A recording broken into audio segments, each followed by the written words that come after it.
Are you struggling with inconsistent strikes? It could be caused by your right arm collapsing, all because you don't hinge your wrists effectively. But don't worry, I'll show you exactly how to fix it.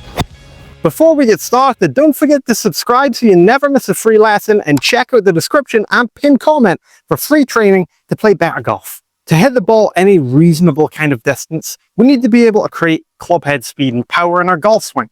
In order to do that, we need something called leverage. Leverage in our golf swing is where we have multiple things that add together and create power. So for example, if we have dead straight arms and we just swing our arms, that is one lever. But if I flex my elbows as well, that's two levers, because I've got the unhinging of my elbow and I've got the swing of my arm. If I now flex my wrist as well and I hinge the wrist too, I've now got three levers. The more levers, the more speed we can theoretically create. If we create too many levers, it becomes really hard to strike it. One of the biggest causes of poor ball striking that I see on a day-to-day basis on the lesson tee is an over-flexing of this right arm. So the right arm bending too much. Now, when we do this, it becomes very, very hard to determine the point we're going to strike the ground. And it tends to lead to a lot of ground early and thin strikes very often. I'll often see players who don't hinge their wrists effectively, so they have very little angle here between the lead arm and the club shaft. A lot of these players tend to flex this right arm, and they do this to create some speed in the swing. Now, as a consequence of this, so this underhinging of the wrists then leads to that right arm overflexing. And when the right arm overflexes, very often the reaction to that to start the downswing is to straighten that right arm. Now, as soon as I do that, you'll see we get to a place where I'm almost casting this golf club. You'll see that there's no angle here between the lead arm and the club shaft. And we're then going to see a lot of thin strikes, hopefully not backward strikes like that one. A lot of thin strikes, a lot of fat strikes that are going to really inhibit the quality of our ball striking and control.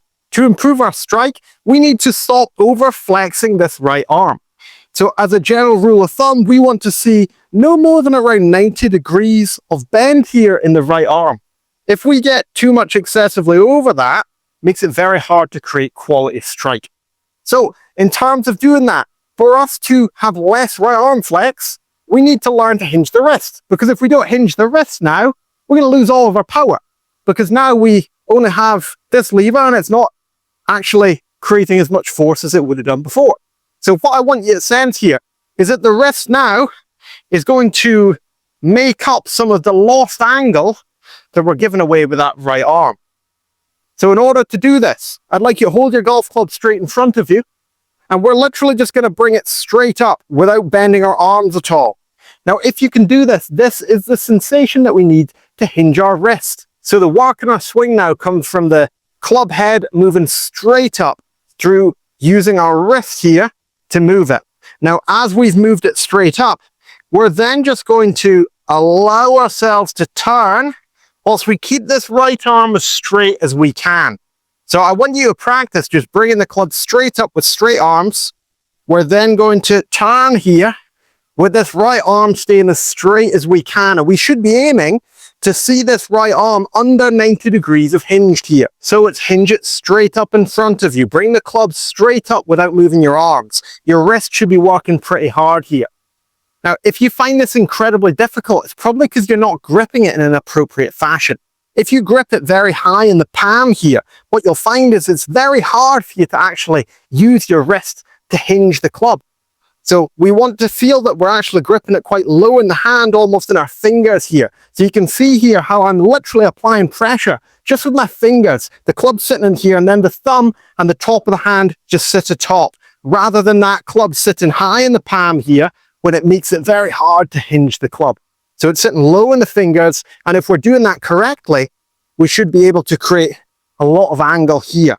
So we lift the club up, we turn, right arm is straight, and we go from there. Learning to use our wrist can feel incredibly awkward when we've been used to flexing this right arm load. So I'm going to give you a hand, and we're going to use a band here. So all that we need is a simple resistance band that's nice and stretchy, and I'm going to place it around my upper back here, so just like so. And I'm going to grip the band on either side with the club right in the middle. So I'm holding that band in place.